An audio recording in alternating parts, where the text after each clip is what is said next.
सीधा मुद्दे पर आते हैं।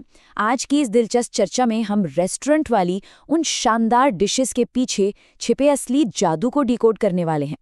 एकदम बेझिझक होकर कहूं तो प्रोफेशनल कुकिंग बिल्कुल एक बेहतरीन इमारत बनाने जैसी है। अगर नींव मजबूत है तो स्वाद का महल अपने आप खड़ा हो जाएगा।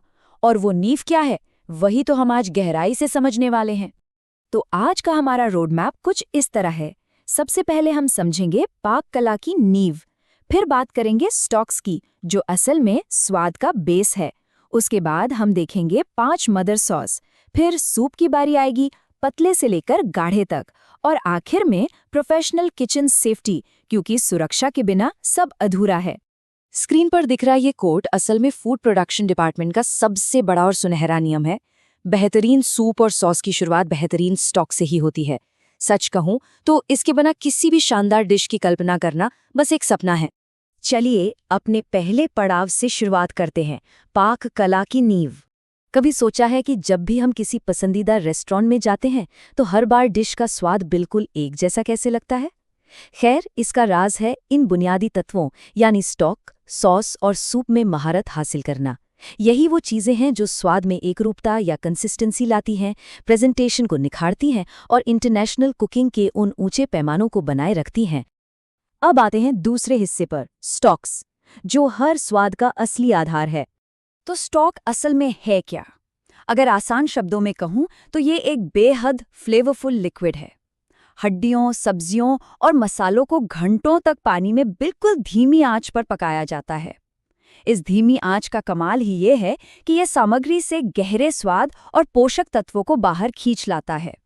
इसी वजह से बड़े बड़े शेफ इसे प्यार से लिक्विड गोल्ड या तरल सोना कहते हैं। और इस तरल सोने को बनाने के लिए चाहिए क्या? ध्यान दीजिए कि इसमें हर एक साधारण सी लगने वाली सामग्री का अपना एक खास काम है। जैसे हड्डियां गाढ़ापन देती हैं और सब्जियां खुशबू।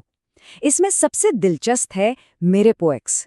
ये असल में प्याज, गाजर और सेलरी का एक क्लासिक मिश्रण है, जो पूरे स्टॉक के लिए एक एरोमेटिक बेस यानी खुशबूदार मचान का काम करता है। अब यहाँ एक बहुत ही मज़ेदार बात है। तकनीक में बस एक छोटा सा बदलाव और पूरा नतीजा बदल जाता है। व्हाइट स्टॉक और ब्राउन स्टॉक को ही ले लीजिए। अगर हड्डियां बिना भुनी हुई हैं तो हमें मिलता है एक हल्का और स्पष्ट व्हाइट स्टॉक। लेकिन अगर उन्हीं हड्डियों और सब्जियों को भून लिया जाए तो बनता है गहरा और बेहद रिच ब्राउन स्टॉक। कमाल है ना? इस शुद्ध लिक्विड गोल्ड को पाने के लिए कुछ बेहद जरूरी कदम उठाने पड़ते हैं। हड्डियों को धोने से लेकर धीमी आंच पर पकाने और आखिर में उसे 5 डिग्री सेल्सियस से नीचे स्टोर करने तक। यहाँ सबसे अहम बात है धीमी और शांत आंच। जोर से उबालना यहाँ बिल्कुल मना है। हर एक स्टेप का अपना एक वैज्ञानिक कारण है, और अगर इन स्टेप्स में गड़बड़ हुई तो पूरी डिश बर्बाद हो सकती है। उदाहरण के तौर पर, अगर स्टॉक को बहुत तेज आंच पर उबाल दिया जाए तो वह साफ रहने के बजाय धुंधला हो जाएगा, और अगर ज्यादा पका दिया तो स्वाद में कड़वाहट आ जाएगी। यानी इस पूरी प्रक्रिया में धैर्य ही सबसे बड़ी कुंजी है। चलिए अब तीसरे हिस्से की तरफ बढ़ते हैं, द 5 मदर सॉस। अगर स्टॉक नींव है तो सॉस को हम वो गोंद या मोर्टार कह सकते हैं जो पूरी डिश को जोड़ कर रखता है। ये ना सिर्फ स्वाद बढ़ाता है बल्कि डिश में नमी और वो खास टेक्सचर भी लाता है। सच मानिए, इस जादुई गोंद के बिना कोई भी बेहतरीन डिश बिल्कुल सूखी और बेजान लग सकती है। क्लासिकल कुकिंग में इन सॉस को 5 बुनियादी परिवारों में बांटा गया है: बेकमेल, वेलोटे, एस्पेग्नोले, टोमेटो और होलेंडाइज। दुनिया भर में आप जितने भी सॉस देखते हैं वो सब इन्हीं मदर सॉस से बने हैं, और हर एक को परफेक्ट बनाने के लिए एकदम सटीक तकनीक की ज़रूरत होती है। इस टेबल को ध्यान से देखिए। ये साफ दिखाता है कि कैसे हमने जो बेस तैयार किया था वो आगे का रास्ता तय करता है। अगर बेस दूध है तो बेकोमेल बनेगा, अगर व्हाइट स्टॉक का इस्तेमाल किया तो वेलोटे तैयार होगा, और ब्राउन स्टॉक सीधे एस्पेग्नोले सॉस को जन्म देता है। मतलब हर सॉस का अपना एक खास हीरो इंग्रेडिएंट है। इन सॉस को वो परफेक्ट गाढ़ापन कैसे मिलता है? इसका राज है रू, ROUX। यह असल में मैदा और मक्खन को एक साथ पकाकर बनाया गया एक मिश्रण है। सॉस के रंग के हिसाब से इसे पकाया जाता है, जैसे सफ़ेद सॉस के लिए व्हाइट रू और ब्राउन सॉस के लिए ब्राउन रू। और हाँ, इसे पकाते वक्त लगातार हिलाते रहना पड़ता है ताकि कोई गांठ न पड़े। लेकिन इसमें गलतियां होना बहुत आम है। कभी गांठें पड़ जाती हैं, तो कभी ज़्यादा रूह की वजह से सॉस बहुत गाढ़ा हो जाता है। और अगर आंच तेज़ हो गई तो जला हुआ स्वाद आ सकता है।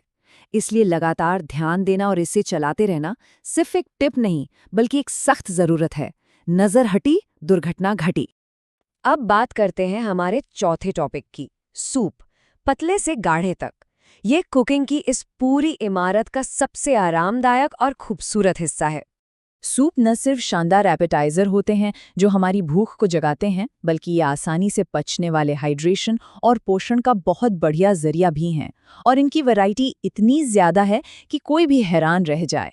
याद है हमने शुरुआत में जो स्टॉक बनाया था, वो अब यहाँ अपना रंग दिखाता है। उसे किस तरह इस्तेमाल किया जा रहा है, इस पर निर्भर करता है कि सूप कैसा बनेगा। वो एक बिल्कुल पारदर्शी और हल्का क्लियर सूप या शोरबा बन सकता है, या फिर क्रीम और आटे की मदद से एक बेहद रिच और मखमली थिक सूप बन सकता है। और ये बुनियादी स्टॉक एक तरह से पूरी दुनिया के स्वादों का पासपोर्ट है। फ्रांस के फ्रेंच अनियन सूप से लेकर इटली के मिनेस्ट्रॉन और थाईलैंड के टॉम यम तक, हर जगह इसी का कमाल है।